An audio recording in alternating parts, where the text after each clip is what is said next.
دايما بتسأل سؤال مهم جدا: دكتور حضرتك بتعمل عمليات شد البطن مع الولادة او ممكن نعملها مع الولادة؟ والإجابة بتكون قاطعة وواحدة: لا، ممنوع عمليات شد البطن مع الولادة.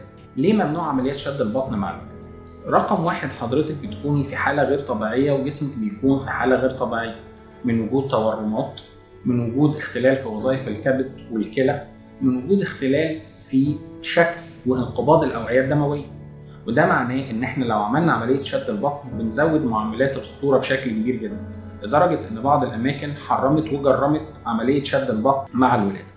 هتقولي لي طيب صاحبتي او قريبتي عملت العمليه دي وقامت بالسلامه. حاجه من اتنين: ان ربنا سبحانه وتعالى كاتب لها انها تقوم بالسلامه، بس ده مش صح، مش معنى ان الغلط اتعمل وعدى على خير ان احنا نكرره.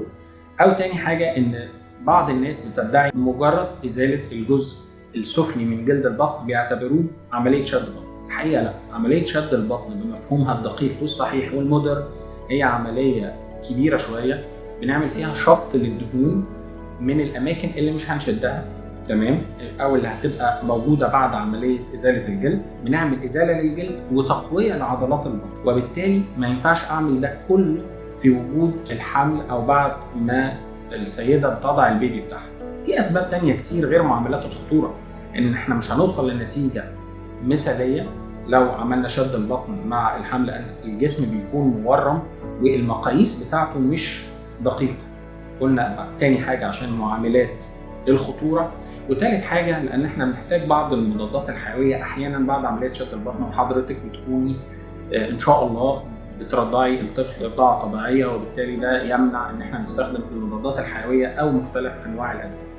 فالسؤال ده مهم جدا ان احنا نجاوب عليه: ممنوع عمليه شد البطن الحديثه بطريقتنا احنا، بطريقه جراحين التجميل مع الولاده. ممكن نعملها مع عمليات تانية زي عمليات المناظير المهبليه او مناظير البطن لاورام الرحم، لكن شد البطن مع الحمل او بعد الولاده ده ممنوع، وفي بعض الاحيان بيكون مجرد.